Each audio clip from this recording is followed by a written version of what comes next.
I think I like Lifecoach's lineup just a little bit more personally. There are some interesting inclusions, and we're going to, I guess, jump into a game and see exactly what some of these inclusions are. But yeah, when I'm looking at the lists, I think that Lifecoach has a pretty big advantage here because there are some questionable calls by the real man. That's just real his name. Man. The real man. I'm sorry, I'm gonna laugh every time I say that. A real man. Yeah, I think there's some questionable calls. So. Connection loss from Lifecoach. He might still be in Thailand. I'm not entirely sure, but maybe just a spectator bug. We'll find out soon enough. But he's definitely not playing anything. So I mean, this is also just a Lifecoach special, right? Just rope it out. Oh yeah, absolutely. From turn 1, he might have timer issues. We saw MyGoodMate yesterday and Hoej both getting very close at the end. So we'll see if it returns. Until now, no one has timed out though. So one day down, and I'm still alive and not flying back to my home country.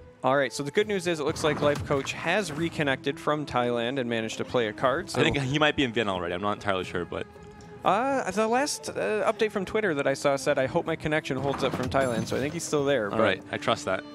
The latest update from Charmer. Yeah. So one of the things that I wanted to mention was when I was looking at this red-black list, there were some weird inclusions, and then the same thing with the other list that Real Man, man, I'm going to laugh every time I say that, brought in. And you pointed them out as well, right? Only one Arcane Assault in the blue-black list, and only one Sanctum Only as well. one Sanctum. In this red-black list, it is a far more like controlling red-black list, right? It has the Lich. It's trying to go late with the Time of Triumph.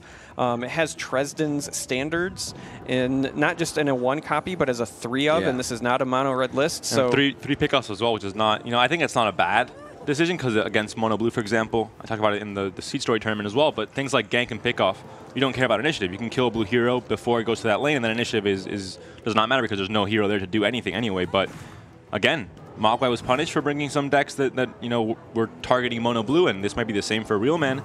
Whereas Lifecoach just playing red-blue control, also kind of a new deck there, and we see gank and Phantom Assassin. What a great pairing. Yeah, absolutely. And one of the other things to highlight is that cards like Lich, right, and the Pickoff, they benefit from going up against opponents that don't have a lot of armor. Both these lists very resilient hero pools. So when you're playing red-green ramp, Charmer, and you want to draw cards, right? You want to draw the exact cards you need to ramp. And all of a sudden, you have 2 Unearthed Secrets on turn 2 in lane 1. That makes things a little bit less high-rolly and a little bit more consistent. So when you can make this deck consistent, it's over. This deck is won. And it's going to be really hard. I mean, it seems like a minor thing, right? You're drawing some cards. You're not, dealing 20 damage to the tower. But the effect this has on the game is going to be absolutely massive, and it gives Lifecoach the chance to have 3 stars align and a Time of Triumph in hand. So, I mean, it's there already. The ramp is there. Yeah, the only thing Lifecoach is waiting for at this point is to get his green heroes back. The moment that happens, you can firmly expect a Time of Triumph to be attempted. Now, he will have to dodge counterplay, right? So there are cards like Duel available, and if somebody plays a Stars Align and you have the option to kill, say, the green hero, then you could prevent a second Stars Align or kill the red hero, prevent the Time of Triumph. But unfortunately, both these green heroes and most of the red heroes are pretty resilient. They're hard to take out with a single duel. So we talked about the fact that the sooner you get the Time of Triumph down, the better. And already we're on turn 3. It's not coming down this turn because both green heroes are dead. So every turn that Real Man can stall this out by killing the green heroes, by he has Berserker Skulls, he has ganks, he has pickoffs even if they're already weak. So that's one way of doing it as well. Take away some card draw. And Real Man, he sees the value of these Unearthed Secrets. He can't just leave them there. He's going to definitely try and take those down. Yeah, the unfortunate thing for Real Man is that Lifecoach has already found all of the pieces that he wants. And with 3 heroes coming back, like this is a good window of opportunity for Real Man to get some damage on towers, and we see that first tower very low. But when these other heroes come back, you have the potential for a 3 or a 4-man Time of Triumph, depending on placement, and it's going to be really impactful. And this is important. He has to blink this Bristleback out because you can't have all your heroes dying. You need to have heroes stick on the board for the Time of Triumph next turn, and he's going to, I think, end up giving up, first lane for sure. It's already pretty much down. He'll probably blink Axe to the lane number 3 and then just deploy most or all of his, I guess, a red and a green in lane 2 and 1 green in lane 3 to have the chance to have, double Time of Triumph. There was a brief possibility that they could have tried to recompete for lane 1. I know that tower has taken a lot of damage, but if you blink Bristle over there and you drop, 2 or 3 other heroes there and pop a Time of Triumph, then you can take that back and defend it pretty easily. But I think he wanted to come here and get control of this lane, secures it with the duel, and now wherever these other heroes go, he can mix and match, right? The real key here is whether or not he's going to double stack the green heroes, because typically when you only have 2 heroes of one color, you don't want them both in the same lane because it limits what you want to do. And now Real Man, he wants to find those ganks. He can kill the Treant, for example, but still there isn't a split between green heroes, so the combo will still go off in the middle, which is the lane I think that Lifecoach knows he has to prioritize. He's losing lane 1. Lane 2 is, halfway there. And lane 3 is very much in his favor. He doesn't need that other green hero there. He's not going to miss out on the chance of maybe getting a double Time of Triumph, which he doesn't find. But definitely the right call, I think. But yeah. And as well, I mean, he had 200 secrets in lane 1, so if you have units blocking there, you might not get the effect off, and you're losing value there as well. So it's not normally. There's the gank. Yeah. That does a lot. That is a very heads-up play by Real Man. No emissary. Nothing to, really just nothing green to play there. So yeah, that's kind of what I was getting ready to allude to, right? When you double stack your green heroes, well, spoke too soon. I mean, we had this thing yesterday. I think, Charmer, we're just going to call it as we see it. So again, normally if you double stack your green heroes like that, then the minute that something like that gank happens, you're kind of limited. But Unearthed Secrets kind of making that a little less impactful.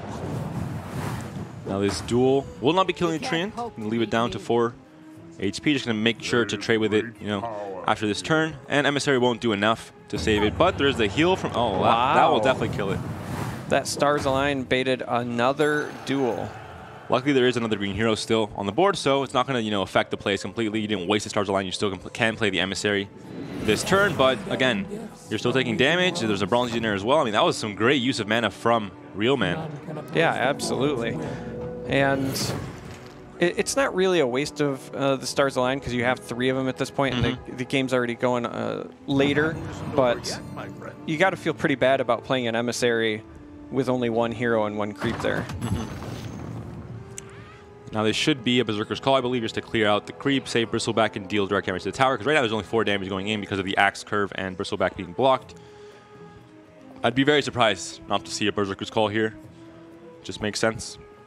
Yeah, I mean, the only other option is, maybe you would want to use the duel, but Berserker's Call is just far more efficient. You're maximizing your mana saturation, you're pushing the most damage, and at this point, it's just imperative that you start getting some pressure on the towers yourself. So, and even though duel is only 2 mana, sometimes it is the better card compared to Berserker's Call, because some situations you need to duel something that's far away. It's not exactly positioned right in front of you, and that just helps out a lot more. Absolutely. There's a reason, in the past, previous WePlay tournament, and sometimes even here, we've mentioned that early duels are not necessarily always a good thing, because the longer you save a duel for, the more impactful it can be if you can both duel and then play other cards. One of the great things about duel is that it doesn't take up all of your mana for a turn the way that something like Berserker's Call traditionally does. And that's game. I mean, yeah, there's nothing like what you can do in lane 2. He has no creeps to block, and he had all the pieces. He had Unearthed Secrets, but in the end, Red-Black was able to shut down the heroes at the exact moment he needed to. Shut down Legion Commander, he shut down the Treant, shut down the green heroes early on, which, I mean, he had the combo from the very first moment with Stars Align, 3 of them, and the Time of Triumph, and didn't even play it in the whole game because Real Man played so well to his strengths.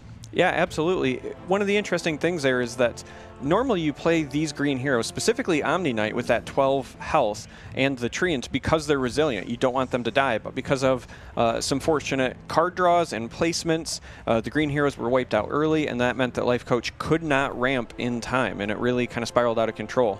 Real Man did draw the right duels at the right time, did draw the right ganks at the right time, and that helped a lot as well. In many ways, the high roll deck got out high rolled a little bit. Very impressive. Yeah, I mean, Lifecoach was playing to set up at the very start of the game. His heroes were dying. He's like, oh, it's fine. I have my combo. I'll get it off the turn after. He's not going to kill me that quickly, but he did. I mean, he went. Lane 1 was maybe like you said, maybe not a misplay, but yeah. I mean, I wouldn't call it a misplay. Leaving it out so early, out in the open, even with the Unearthed Secrets and getting value there, you're still losing lane 1, and then all of a sudden lane 2. The Legion Commander kill stopped the combo. You only had the Emissary. You didn't draw any green cards other than the regen with All Seeing One's Favor is the name? Yeah, yes. I'm going to say yes. Everyone knows what card I'm talking about, so it's fine. The Omni Knight signature card. And it was not a creep. and without a creep, you can't really block it. Stars Align, which ramp up, that's great, but they don't do anything other than that. They only ramp, which is where we talked about card advantage yesterday and the loss of that by playing ramp cards instead. So, yeah, Lifecoach, he seemed to have the dream hand, but his dreams got crushed.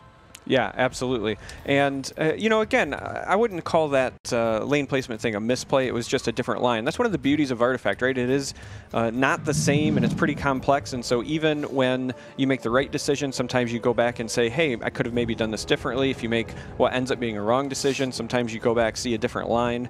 There is no, like, linear path through most Artifact games. Now, very different hand for Lifecoach here. I'd say, you know, quite a bit worse than 200 Secrets early on. And Real Man has switched to a second deck, which is going to be a similar deck to Mogwai's blue-black control with the gold emphasis that we saw yesterday with 2 Vestures and 1 Horn. But this deck does a little bit less in terms of winning and a little bit more in terms of defense and stalling out and waiting for the double bolt that's waiting at mana turn 10. He has 3 Vestures and no Horn, which means, I mean, those are clear signs that he's playing to stall, to drag the game out to the very end to make sure we finish at 3 a.m. today and see the 2 bolts come down later on. Absolutely. Now, it's interesting because before we jumped into this, I was kind of talking about the interesting choices that Real Man had made with the lineup, right? We were talking about there was 3 Dresden Standards in the list that he just won with, but it turns out it doesn't matter if you never draw them and you just draw all of the amazing cards. He played one at the end when the Ancient was already down. Yeah. And then here we were kind of talking with this list that you and I both felt like 1 Arcane Assault might not be enough in terms of initiative cards, but he's already drawn his 1 Arcane Assault, so our analysis doesn't matter if you just draw perfectly every time. I'm going to sidetrack to mention that Real Man is from Thailand, where Lifecoach is at right now. Maybe they're playing at a coffee shop together. That might be it. I mean, this is a huge story. This is a mystery. What could be happening? Maybe they know each other. Maybe they met and they didn't even know they met. Think about it. At some beach, just chilling. And they cross paths, and then, again, they're playing the same tournament. It could happen. Life is pretty unique sometimes. Sometimes. All right, so Lifecoach gets another Unearthed Secrets down early in the game in lane 1. It's really nice when you have Unearthed Secrets in lane 1 because you draw on combat resolution, so you can get access to those cards that much sooner. And this is looking like a repeat of game 1. Lane 1 is very much in control of Real Man. Unearthed Secrets is down. Green heroes are dead. I mean, everything is happening the same way it happened in the first game, but it's a different color now. It's blue instead of red. Yeah, and, you know, both of Real Man's decks are kind of meant to be control-ish, or at least that's what it looks like when you look at the skeleton of the deck, but he keeps drawing the tools to play them in a very tempo-oriented fashion. He's controlling the pace of this game, and it might not need to go to Bolt of Damocles at the rate this is going. Now, Ignite is there, but the way regen works, if nothing ends up hitting these units in combat phase, they will be gaining health once they take that 1 health down. So, not a bad play, but something to keep in mind, of course. You can think about Ignite taking them down. Well, we see creeps as well, so it's fine. They'll be taking some damage. Maybe not too much, because Treant gives a lot of armor to everyone involved. Yeah, there is also, you know, it could just be trying to set up for more trades. It could be maybe trying to set up for a second Ignite at some point to kind of cancel that out. We do see a track picked up, and then at any cost, again, if you talk about piling on damage, that certainly helps. We don't see Kana, which is quite unique. Seeing a blue deck without Kana it always surprises me. But I think it does make sense in this very control-oriented list. Yeah, when you're trying to just play pure stall, which is what this list looks like, and you're also trying to include the gold package, you kind of have to pick and choose what you want to keep. And in this case, it makes sense to keep somebody like Luna in place of the Kana because of more board sweeps.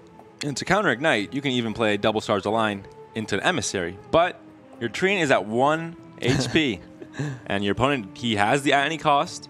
He has the pickoff, or he has the hipfires actually. He has the ganks as well, so well, he has a gank and at any cost in hand. Hipfire could be drawn, but isn't in this case.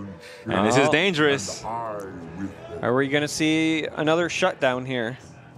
I mean, I have to assume. You pass now. You don't think it's going to be... you don't think it's Spring the Trap at all, right? You pass. This is the extra bait. And this is where it hurts. And now it hurts. Now, it's interesting. He thought it was Time of Triumph, but it's actually Emissary. So that's the greedier play. You could just at any cost, I was expecting the at any cost there just because even if you play Time of Triumph, it's on one hero at that point, and the rest of your board is dead. So I'm with you, but we also have the benefit of seeing both players' hands. So. Well, now initiative will matter because, well, I guess with the regen, some units will go above 6 for the next turn. Actually, with the night, probably not. With the Emissary coming down. Yeah, they'll get the buff, but they'll be at 5. You know, some of the creeps. So at any cost is still an option next turn to just reduce this board down a tiny bit, make it a little bit less wide, and help Realman be able to contest it and stall this out for later on. Yeah, I was going to say, with the Emissary coming down, even if the initiative goes in favor of the other way because of the Ignite, it's going to take them back down to 6. So now the armor might help there for the at any cost portion. Yeah, so I should say. Unfortunate guess there from Realman. If he would have gone for the Treant, that would have been a huge shutdown. There was literally nothing that Lifecoach could have really played to counter that. All right, so both black heroes are at the fountain for Realman. Now, the good news for Realman is he has a fistful of blue cards, so it's not going to be too limiting in terms of what he can play from his hand. And we're at mana turn 6, which means that the Annihilation is online. If he draws into it, you have Eclipse at not too many charges, so it's at the top 4. Talking about Annihilation. And another at any cost. And we see an Arcane Assault. Yeah, just making sure to keep initiative. Gets to kill the Axe as well with the zap from the piercing damage passive that Zeus has, and guarantees you can annihilate the mid lane, get rid of Tree and get rid of Emissary, get rid of that very wide board. We talked about at any cost, but you can just annihilate instead.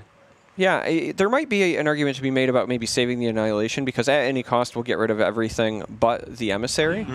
And there's not necessarily, a concern right now. Like, you can always annihilate later if it starts to stack up. Because, I mean, we've seen a few times throughout this tournament already that Annihilation is very important to have at the right time, so perhaps saving it, kind of like how Gela did yesterday, could be a consideration, but no. Realman agrees with you, says, I just don't want to deal with it at all. Well, the Legionnaire would have also survived. It had 4 armor and 3 health, so it would have been down to only 1 health, but still would have survived because of the armor. So in the end, Annihilation is just a safer play, I think, just to make sure, because that lane's already very low. It's down to 15 HP. It could get out of hand very quick. All right, now this is going to be a very good Eclipse. Fully clears the board. Luna, obviously not a Sword of the Khan, only doing 3 damage to the tower, but still, the game plan here is to stall out, to find 40 gold, to find double Vesture. I would have liked to see a golden ticket, but, I guess Vesture is just the better play. Luna has a very impressive crescent-shaped weapon there, but it does not hit towers the way Sword of the Khan's pointy stick does. Yeah, it needs to be sharper. It needs to do a redesign something there. And Realman now getting access to black heroes once again, and if the way he's been drawing so far throughout this match is any indication, he'll probably draw a gank or 2 or something else equally ridiculous to use here. But Hipfire, sure, that sounds great. Pick one up right when you need it to go with that coup de grace. And double Vesture means this game is going to go a little bit longer. Even though Lifecoach put some good damage in lane 2, down to 15, down to 24, he lost control of lane 3. Lane 1 is still very much contested, as well as lane 2 back in favor of Realman after that Annihilation. Yeah, 2 Vestures, like even with this Time of Triumph going off, Vestures can slow things down considerably. And again, the Vesture stops, or its armor on the unit, on the hero, and also on the tower, and it stops damage from every single different source. So you have the cleave from Omni Knight and Legion, only 1 damage going through. You have the attack directly from Omni Knight as well. So again, it survives, and we have the coup as well, just to make sure that you can deal some damage to the tower as well.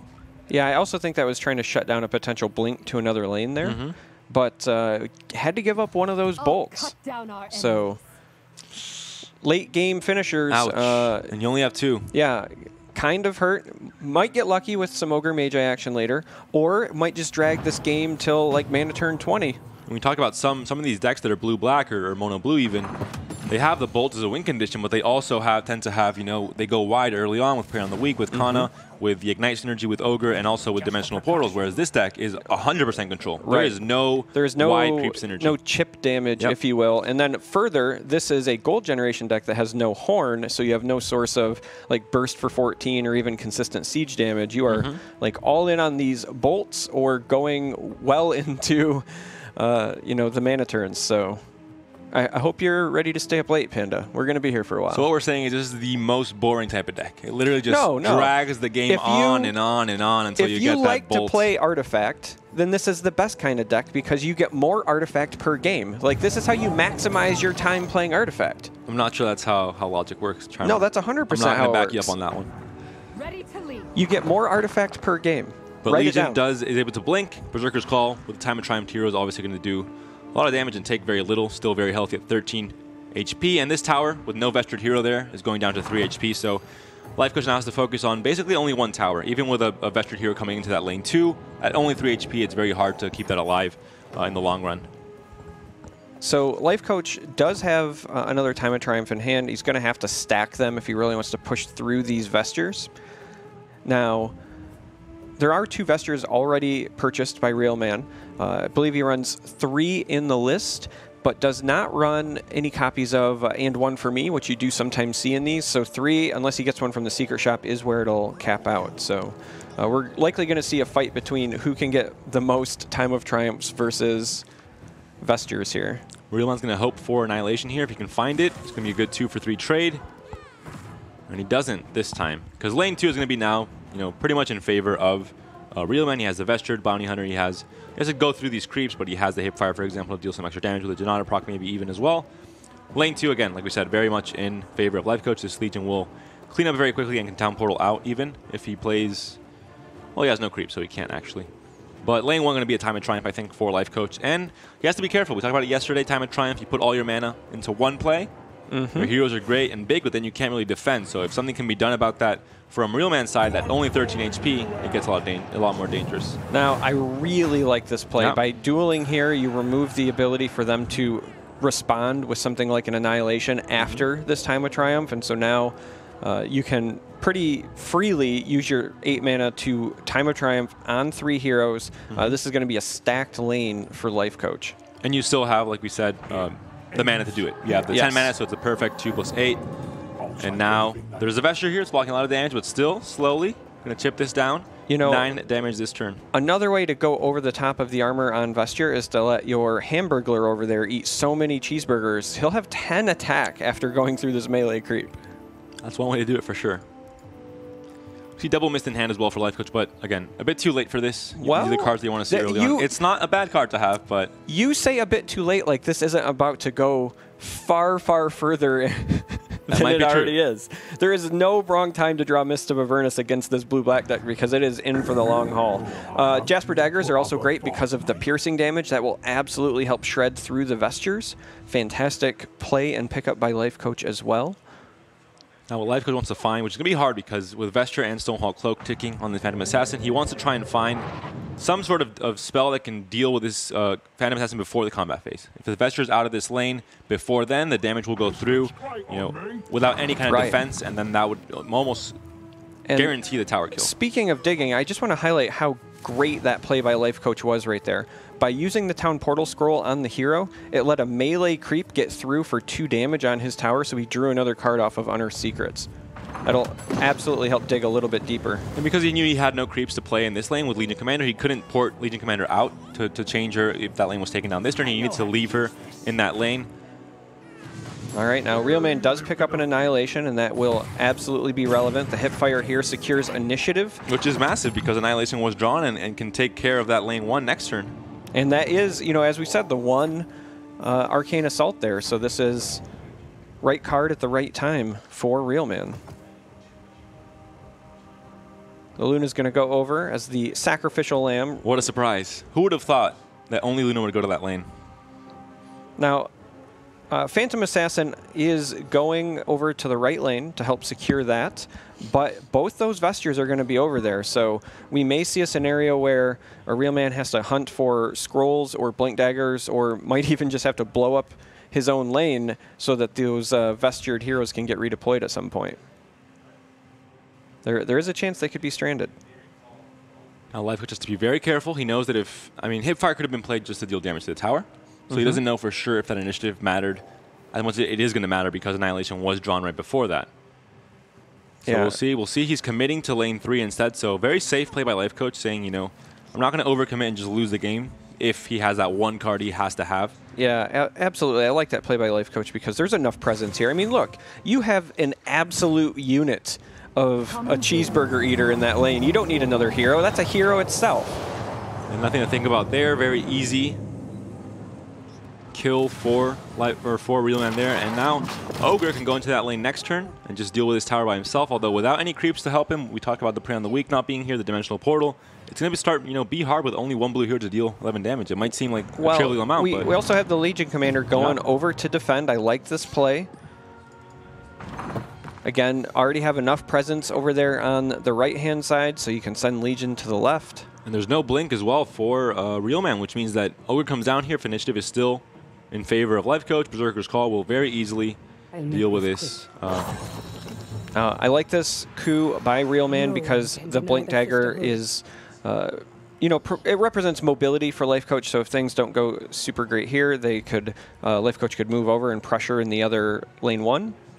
And you could play a Roseleaf Druid and double Mist, or you could just play the Emissary, which, you know, is going to go down this turn. Start buffing up the board. You're clearing as well. You're clearing the Zeus and the Bounty Hunter as well, so it's not too bad, though.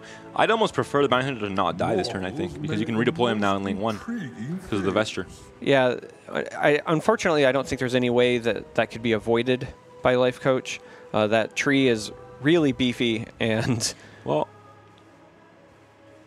I mean, you could blink out of this lane, but your tower itself is already kind of low as well, and you don't really want to risk that. So, bit of a pickle.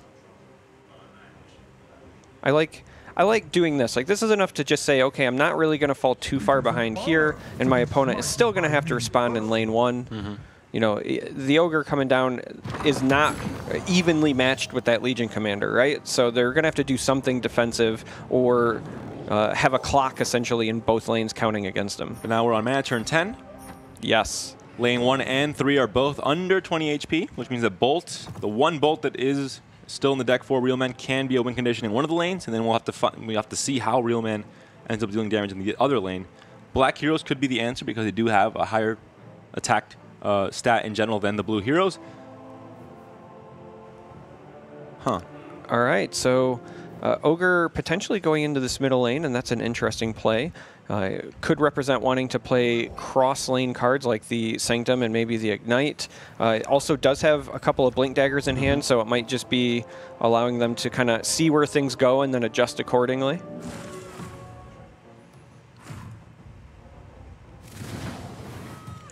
Now, Realman has 3 at any costs. Also has a gank, so, you know, has some cards, but... We see 18 damage push through here already with the Bronze Legionnaires, and the Broadsword could be 20 damage, so almost lethal here. Maybe he decides to re-equip onto the Legion Commander. It's close, I mean... Yeah, it is... Lane 2 is already taken down for Lifecoach, so he knows that he only needs one more tower, and this tower is going to be... He ends up not playing the Broadsword this turn. Yeah, I was going to say, it's close, but if you're not securing it, I don't think that it's worth playing the Broadsword because that's the sort of card that you likely bought from the secret shop, right? Like, we look at the list, we don't see Broadsword there, so it's like got some surprise factor, right? You want to use that to catch Realman off guard with just a hair more damage than he was expecting someplace. Even being stuck with you can't ruin. We see 3 at any cost in hand, which is a card that is fantastic against red-black, for example, because the black heroes and most of the cards in that, you know, more aggro-oriented deck have very low health pools. But against red-green, it's kind of the maybe the worst matchup for that that specific card. So we do see exactly what I was talking about. The cross-lane cards get played, and then the Blink Dagger comes down, so that Realman can take advantage of kind of you know, scanning the field and seeing where he wanted that Ogre to go. But see a lot of setup from Lifecoach, but little else. I mean, he could play 2 Roseleaf Druids, for example. They'd both be coming down at, you know, 3 mana in theory. Yeah, looking at the positioning of the things on the board and Realman's hand, he's essentially playing to draw something next turn. He does not have the tools, in my opinion, to defend that first lane right now. He needs to find an Annihilation, or he needs to find a Bolt and somehow also take this tower this turn, which does not look likely. But he needs some help, because Lifecoach has already got 1 tower down, and that first tower is at 5 health. And you know, RealMan recognizes this, right? This is why he's moving over. He needs reinforcements in that first lane. The way ramp works, Lifecoach could actually play 16 mana worth of cards for 10 mana. He could play the both favors in this lane and both Rosy Druids, and it would still, the math would check out. So that's pretty interesting to see. Yeah, that's something that's kind of unique to Artifact, because in a lot of other games, when you increase your resources, right, your mana, you traditionally don't get to use them until the following turn, but in Artifact you do get access to them right away. So Salamani's Favor, for example, when you play it, costs 4, but you get 2 back, so it's like a net cost of 2. And the same thing with the Rose Leaves. Costs 4, but you get 1 back, so it's like a net cost of 3. Little surprised didn't lead off with the favors, but perhaps just didn't want to stack them here. There's not really a reason to, unless you're being flashy or trying to stall and bait out plays from your opponent. Now, despite RealMan playing a number of defensive tools here, this tower's still going to take some damage. So again, RealMan facing a bit of a clock here and a bit of a clock in that first lane.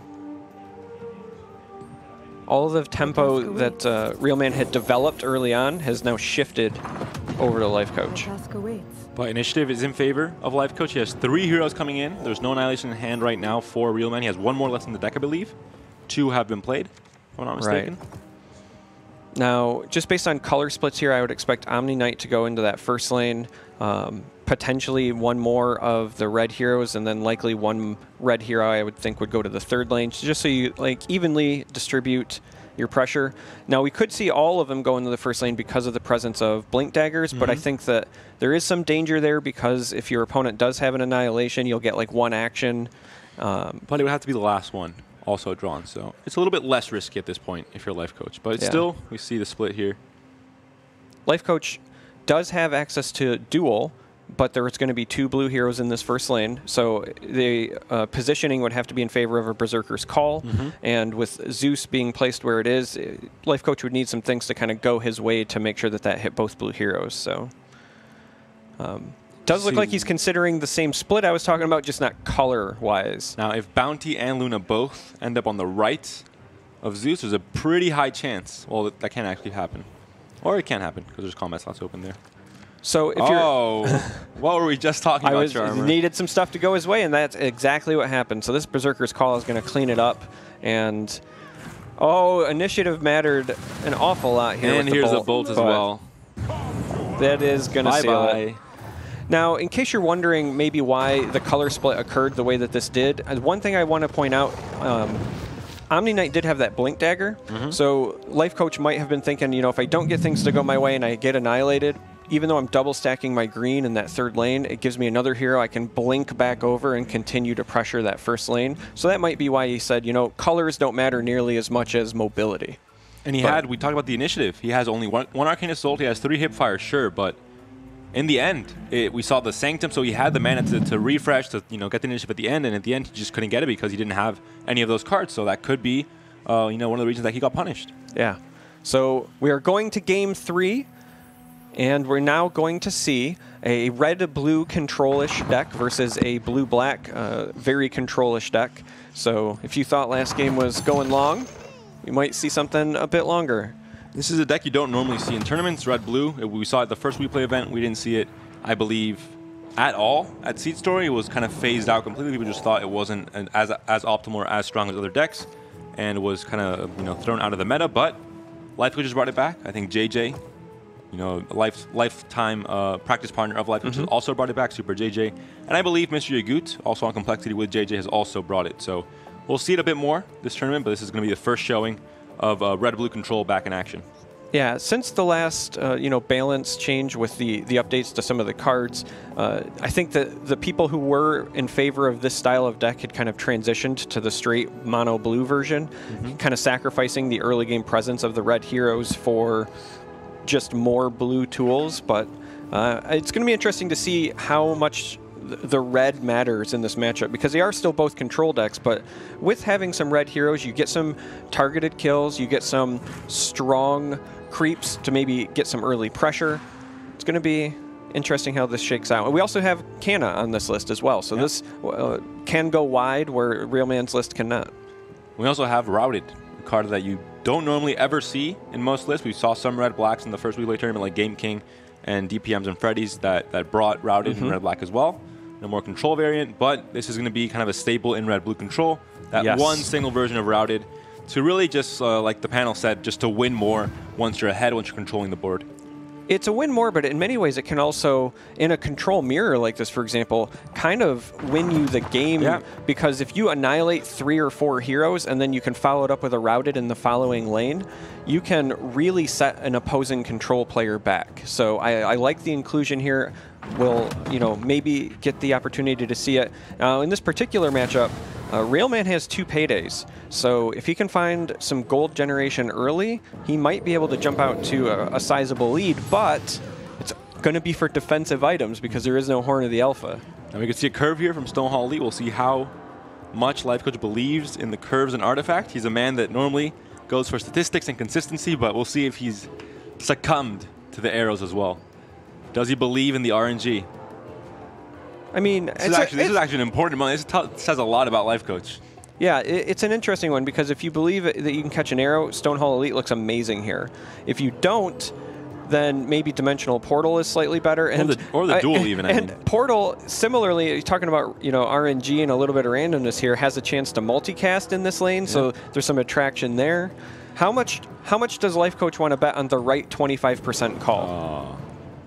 So he goes for the safer, more consistent play, which doesn't surprise me too much, to be honest. No, not surprised at all with Lifecoach. He's a man of odds, right? I mean, listen, we know he has a poker background, and in poker, you don't bank on the low outcome. That's not how you win. Also, the fact that Stonehall Elite, if it doesn't curve into Zeus, it has a chance of getting zapped down from piercing damage because the armor would, not come into play, which is one of the big things on Stonehall Elite and the Bronze Legionnaires. So I think probably the smarter play. This is why Lifecoach absolutely is playing in this tournament, and we're the ones casting it. So Ignite getting a lot of damage in there in this Canna lane. No Prey on the weekend hand, though. That's a shame. That's a great board. Great time to do it because it's before Annihilation could come down.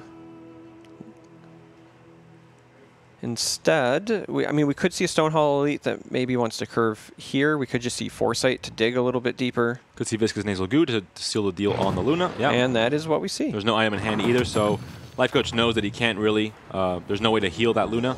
Right. We could have maybe seen like a cunning plan, right? Bail it out a little bit, but... We talked about the awkwardness of Payday sometimes in tracks, and this is why. You have 4 gold. You're not getting hero kills. Your bounty hunter's hitting tower.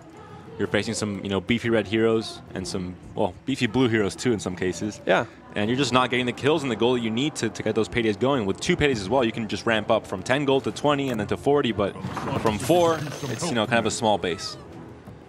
Canna really is like the closest thing to a beefy blue hero, right? Not really beefy, just more healthy. She's been vaccinated, but hasn't been to the gym much. You can see a 2-for-1 trade here with the Bristleback into Zeus. You don't have initiative, though. Just going to dig, find some more tools, be better set up for next turn, and I like that play if you don't have a better option. Initiative doesn't matter as much here because, the first lane is empty. You're going to get to do whatever you want there anyway. Lifecoach off from the Blink Dagger by 1 gold, which is a shame. Cannot buy it this turn. And Real Man all of a sudden now at 15 gold and 6 mana and double payday. It looks like that lane 2 is going to be just the bank lane. Going to start multiplying that gold up to 60. I would be shocked if that is not the play when we get to lane 2 because you can jump immediately to 60 or more gold, and that is going to represent most, if not all, of your item deck at that point. Well, Stonehall Cloak and Duel could have something to say about that on Legion Commander, but... Well, the initiative is going to be in the favor of Real Man, so even just getting 1 payday off to go to 30... never mind. Hello, Ignite. 1 health on the bounty, so I think it's almost impossible for Lifecoach not to play Ignite into lane 2 at this point. And there's really no, I mean, you can play Foresight and Ignite, but I think it's just way too tempting. Or even lane 3. I mean, Zeus is also at 1 HP, so. Yeah, that would be a very good Ignite because not only does it shut down black plays, but because it's an upkeep kill, it means that you're locked out of, you know, Bounty Hunter's value for that much longer. Oh, does Real Man feel bad right now? Yeah. He had the gold ready to go finally after waiting patiently for 2 or 3 turns. He has double payday as well. And it all goes down the drain with that Ignite. So if you're new to Artifact and you don't understand, an upkeep kill, as they call it, is where your hero dies before the action phase, and now you're locked out of being able to play cards for that much longer because you can't use your hero to play cards this turn, it's at the fountain next turn, and then you get it back on the following turn. So it is a very, very demoralizing thing to have happen to you. And Lifecoach now very much in control. There is initiative on the side of Real Man because he didn't get to play many cards this turn, actually. And he has the double annihilation, so he has a chance to take down lane 1. And I think Lifecoach, he knows this. He's going to be very careful how he deploys here. Yeah, now Lifecoach did pick up some mobility, which is good because he's going to be looking to finish off this first tower and then likely transition to pressuring a second one. Getting Canna out of a lane that she's already won is usually pretty imperative, and the Blink Dagger and the Town Portal Scroll will help with that if this doesn't get blown up by an annihilation. Taking some time here, thinking about where they want to place their heroes. And Lifecoach says, you know, Ogre in the second lane makes a lot of sense. We've got enough pressure to maybe kind of get an early edge here. Bristle to the third is a fantastic position because it goes across from Zeus. So, and Lifecoach has a lot of gas. Triple annihilation, so no thought here. Just use one. You have 2 more for later. The stall game is here for Real Man for sure. That's the one card you need if you really need to stall annihilation. Yeah, I was just going to say Lifecoach has a lot of gas, right? We see Dimensional Portal, we see Time of Triumph, but Real Man has an awful lot of ways to reset the board for many, many turns. So I expect we're going to see 2 to 3 rounds of just jockeying for position and then somebody answering and then jockeying and answering. We are in for the long haul. This will absolutely go over mana 10. I like this. The duel, the fight through the pain for the armor, not the initiative, and now Dimensional Portal to just continue dealing damage to this tower, and you're going to almost take it down this turn, actually. You're going to deal 6 more with the creeps, up to 17, and then you have a Blink Dagger and a Jet Dagger, so really close. Going to be off by, well, 1 point of damage. We've seen that a lot, especially yesterday between Mogwai and Hoej. With all of these tools that Real Man has to clear, that 1 point is relevant because we've also seen players stabilize at 5 or less health on a tower pretty often. I think we'll see a blink to lane 1 probably from the Ogre, potentially. I think it would be very weird not to see that happen at this point, or even a Town Portal Scroll. Because the 3 damage on the tower, not going to be the biggest thing, but having a play in lane 1 next turn without, don't have anything there, not getting the annihilation, it's going to be pretty huge. We see the Blink Dagger. I like the Blink Dagger over the Scroll personally just because one of the nice things about putting a dagger on Ogre is that it gets it above that 4 attack. So if it ends up across from a melee creep, you start clearing those. 4 is a really important number to hit as far as like attack value goes in Artifact. And he's also healthy, so you don't really need to heal him either. And yeah, you can get the blink off this turn, which means that next turn it's going to be on a 1-turn cooldown, then you can use it again the turn after. So the earlier the better. And lane 2, dangerously down, down to 8 HP already. There is an Ogre coming in for Real Man that can annihilate that lane if he has initiative. Now this is a very healthy Bristleback, but the Thunder God's Wrath takes care of Legion Commander. And kills a creep as well. Bristleback only getting healthier. He's a Stonehall Elite ×7. He has the armor, he has the health, he has a Stonehall Cloak as well, so he's ready to go. Lifecoach grabbing some more healing, some more health items, and that's probably a good play when you're playing against Thunder God's Wrath. Now, how patient do you think Real Man is? He's a very patient boy, it looks like. We're going to see if this is a spectator glitch or not, but I think he hasn't bought anything yet. I think it's a glitch. It will should update. Surely he's bought something. Should update after the cards go in hand, I believe. He has not bought anything. Wow. This is, I mean, we don't normally see this. This is greed to the maximum level. You know, 36 gold with double payday. This is going to get... I mean, yesterday I had said that if you're going to go greedy with something like this, you go maximum greed. Maybe Real Man is listening to me, and I don't know if I'm the person you want to listen to, Real Man. 38 gold. I feel like you might have wanted to buy something there. Bounty Hunter is all alone. This is insane. You have your whole item deck, which is 3 Vestures, and everything else is going to be good to go. He doesn't play the second. Only payday. Takes the 1 payday. I mean, at 77 gold, do you need a second payday? Yeah. So he's playing it a bit safe, making sure to have initiative for the last lane. He needs to annihilate. He needs to do something to stop whatever comes in.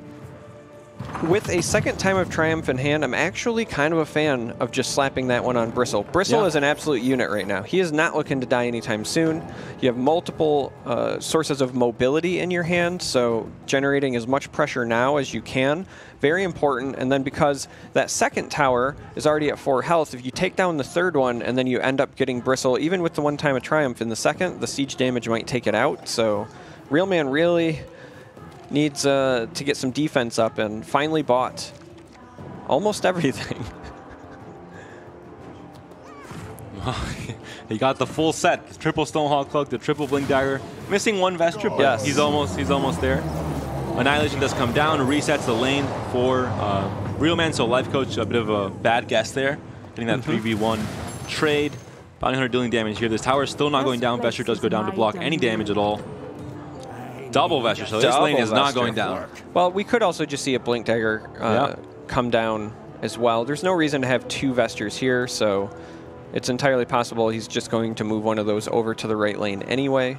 And Bristleback is all alone. There's going to be a coup to kill him easily. There's little that I guess he can Berserker's Call first with initiative. And there is the blink. Some damage. Yeah. So, you know, if you've already committed to that you're going to give up initiative going into the next round, there is no reason to not just load up your heroes with items that you were going to play anyway, so it makes a lot of sense here. I can go anywhere the moonlight touches. This is important. He's trying to get this tower down under 20 HP for that bolt. He has both bolts in hand, and next turn we're going to be at 10 mana, so it's going to open up that possibility.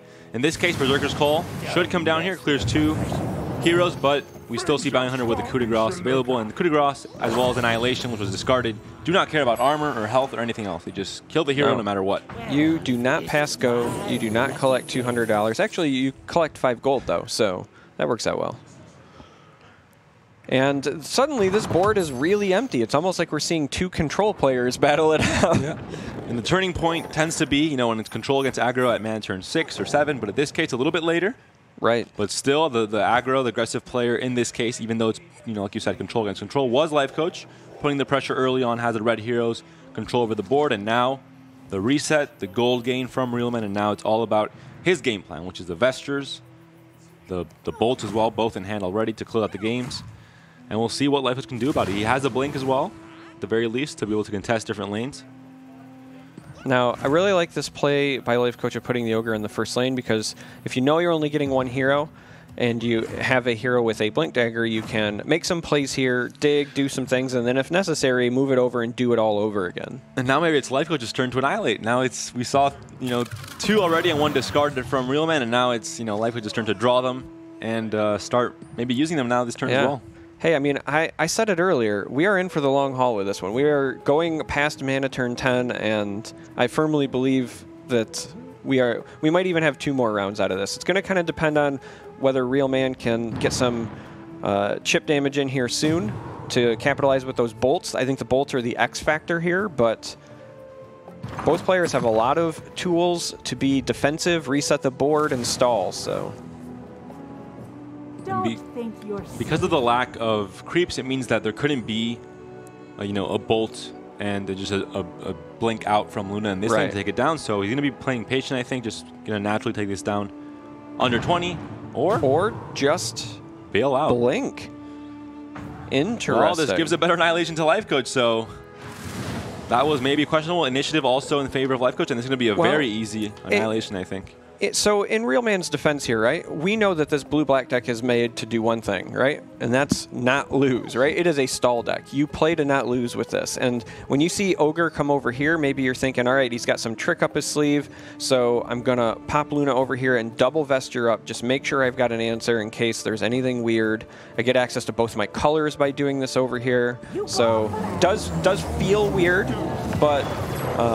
and also with 2 Vestures, you don't feel as bad because those heroes are coming back. Next turn, you have a 5-hero redeployment this turn. So where's that routed at? Please, Lifecoach, can you draw it? This might be one of the most interesting deploy phases we've ever seen in a WePlay series because we're about to see 5 heroes from one and 4 from another in a very tight control mirror.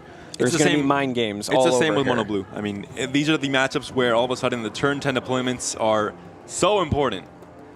And speaking of mind games, Lifecoach is, I was going to say, was looking like we were going to see an all-in, and we still might see an all-in. We know that Real Man played 2 Annihilations, and the 3rd was discarded, and that is public knowledge for Lifecoach as well, if you paid attention, which means that he knows that the full board clear does not exist any longer. That is a lot of information to have. He knows that, but he still needs to get 2 towers, though. So going all in just to secure 1 tower isn't a game-winning move he here. has 2 Blink Daggers. I mean, yeah, you have the Blink Daggers and things like that. But he has a Claymore. I mean, you also know that Real Man bought essentially his entire item deck, though. So you know he has mobility as well.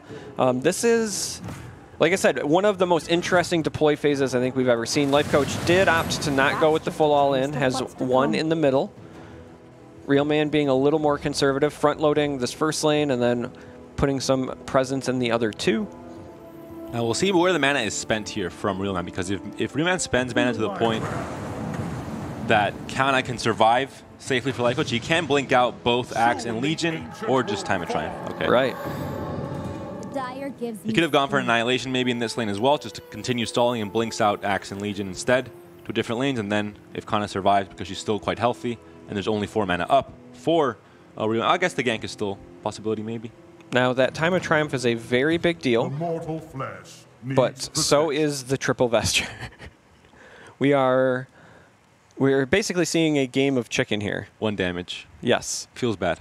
1 damage, and it's coming Time of Triumph tiers. Coming from the 10 attack axe that is currently unblocked. You have 9 armor on your tower. Yeah. A Gloaty Vandal heals it for 5. That's how it works. Perfect. This is going to be interesting. Now, we could see some interesting moves by Lifecoach because that Spring the Trap is there. So when we get to the second lane, it's possible that he tries to maybe surprise Real Man, who does not have a Vesture in that 3rd lane, right? And get a Spring the Trap victory, or at least secure that tower that way. I'm talking about the lack of creeps. You have the Bolt, but you don't have that 1 extra damage you need to have. And you don't have any, I guess the Eclipse could attempt to kill the Bristleback, but at 22 HP, it's going to be difficult. And of course, this Eclipse was multicasted by the Ogre, which means it had those the less charges than the other versions, and then we see it down to only, which is why it only has 5 charges at mana turn 11. Correct. So if you are not familiar, when Ogre makes a copy of a card, it says specifically it makes a base copy of the card. So Eclipse would come in at 1 charge and not whatever the other copies in your deck would have at that point. The fact both players have Claymores is pretty interesting. Yeah. There's some nice trivia. I also, Real Man bought a Barbed Mail. I don't think I've ever seen a Barbed Mail used in competitive play, so we're seeing some firsts. When you can buy everything in your shop, in the consumable shop, and in the secret shop every single turn, why not, right? Yeah, why not? Doesn't hurt. Get it all. Get in there. You know this board's going to blow up a few more times. You're going to get gold one way or the other. And then the fact that lane 3 is still at 40 HP for Lifecoach is huge because, you know, bolts don't really, you know, you have to have 2 bolts. You have to multicast maybe with Ogre as well. You don't have Sanctums. You only have 1 Sanctum in this list. So a lot of the things we talked about his deck, Real Man's deck early on about, you know, lack of initiative cards like Arcane Assault, lack of Sanctums can maybe punish you because at this point, this is what you really need. You need Sanctum to refresh for initiative and to be able to play impactful board-altering cards and then still back initiative or play Foresights, for example, to find more cards. And then also the Sanctum for the multicast potential with Bolt. You can multicast with Ogre and then play it again. And that would be a bit overkill for the 1 HP in lane 2, but still would get the job done. All right, so we see a blink to lane 3, and we have to assume that Real Man is going to match that. This is dangerous because there's still 4 mana open for Real Man, so Lifecoach has to think through his deck. What can alter this board state with 4 mana? What can really change it in a way where I might just lose this tower when I don't expect it? I mean, there's not a good gank target at the moment because the creep that's in this lane is only matched up against another creep, and the other heroes are a bit beefier. And we do see that match. So getting Vesture over there again to kind of stall and slow down makes an awful lot of sense. Now we might see Legion Commander follow or go to lane 2 because again, yeah, there it is, goes to lane 2. Lifecoach has to take 2 towers and he has 2 that are very low. So there's no reason to not show that pressure. You see the regular Eclipse and the multicasted Eclipse. Or there we go. Yeah. So 4 charges of difference there. But that regular Eclipse is a significant pickup because that is a lot of damage. That is 27 health. But I mean, with these health pools, it might be hard to get a kill. Especially without initiative, you can play the Spring the Trap as well. Or you can play it here if you want. I guess Annihilation is also a possibility here with Kana. Depends on the blinks here. If Real Man commits too hard to one lane, yeah, this might look like Annihilation, so... Feel free to start worshipping me whenever you'd like.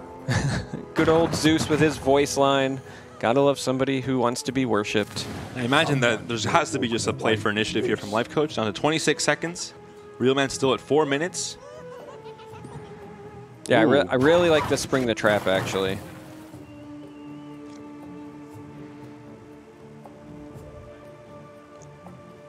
That kind of forces Real Man to like reconsider what he's going to do in this lane and the next one. Even if Lifecoach doesn't have necessarily a way to push through those Vestures, Real Man doesn't know that. So this goes down. No deployments next turn for Real Man, which means that a lot less options to contest that middle lane. This lane, like we said before, still at 40 HP, very healthy for Lifecoach.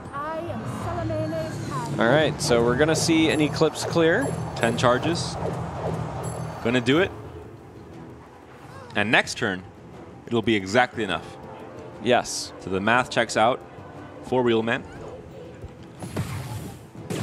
I like that. Gets initiative back. We've seen it before also at Seat Story. Petrify used Chain Frost on his own units to get initiative back. In this case, Hipfire, a bit of a safer version, less flashy, but still gets the job done. So Lifecoach is in this situation now where he either needs to deal 3 damage in this first tower or essentially lose, because if we go to the third, he's going to take a bolt. And the first one as well. It could be a bolt from Zeus. There's 2 bolts in hand, so Arcane Assault is a big draw here for Real Man. He doesn't find it. He can draw into it still. This battlefield. Well, if he bolts, he can. Well, he can use one Cunning Plan. Oh, he's going to Eclipse instead. I was fully expecting a bolt here because then I mean, you stop the potential from Zeus to kill this lane. You still take this lane down, so probably the much better option to Eclipse. But initiative is still in favor of Lifecoach, which means that this lane's down already. Time to He passes because he knows he has Annihilation. He's going to annihilate this lane, reset it. Bolt can't be played, and just stall for one more turn. Yep. His only game plan now is to stall until he can deal 3 damage to the first lane. But now he doesn't have initiative, so it changes things a little bit going into this next turn. Yeah, and the unfortunate thing for Lifecoach here is that those Vestures mean heroes are coming back for Real Man and not necessarily for Lifecoach. Now, Lifecoach will get some mobility gained here because of the Blink Daggers coming up online for Legion Commander again, and then the Canna that's being deployed. And this feels almost unwinnable for Lifecoach at this point. With that lane 3 exactly at 20 HP, it's very hard if you don't have initiative. You're just going to get blasted. Lane 1's down already. The only thing that Real Man has to do is keep initiative in lane 1.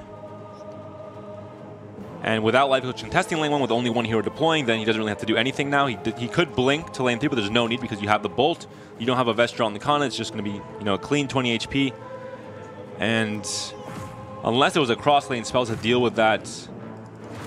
Yeah, and the unfortunate thing is that Lifecoach does not have a path to victory as far as the Ancient goes in that second lane.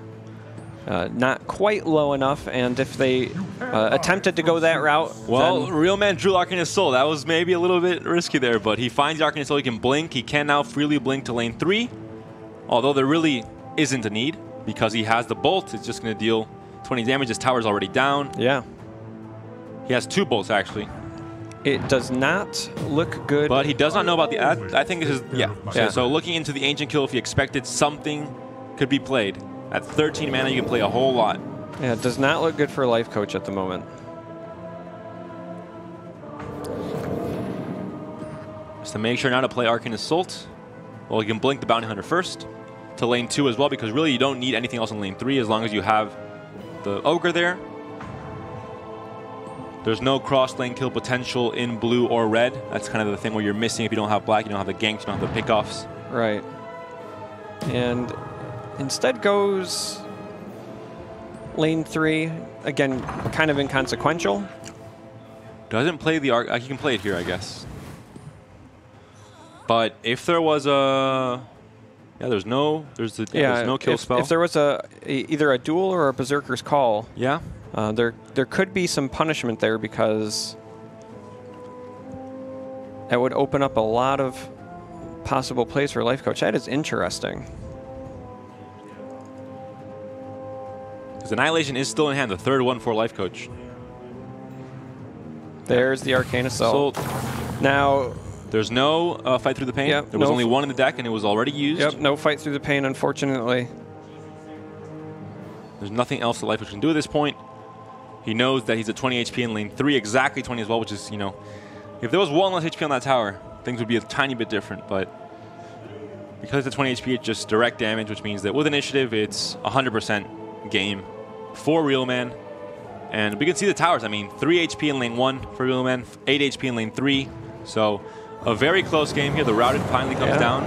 This has been an incredible series. Yeah. A lot of back and forth, going to game 3, jockeying for position. And, you know, the first WePlay tournament, Lifecoach, when he was in the group stages, did start with a loss and then 2-0 to get back in. So maybe that's just his formula here. Maybe he's planning it. There's the blink from Legion. Of course, Lifecoach does not know that the bolt is in hand for Real Man, or 2 bolts in this case, so he has to play for his possible outs and just try and do what he can to win. Yeah, I mean, you assume, but you want to make him show you the cards, right? Like, you're not just going to fold up shop here. But with initiative, no Vesture and a blue hero alive, bolt comes down. There's the bolt. Deals exactly 20, zaps the tower, and the game is over. And Real Man will, again, the surprise from the unknown players coming in from Thailand and taking down Lifecoach in the first series of this group is huge. I mean, that's a big surprise to me at least, but he played really well. He had some great decisions in his decks. And you know, I said it earlier, right? It doesn't matter if you have some potentially questionable inclusions in your deck if you just draw all the right cards at the right time.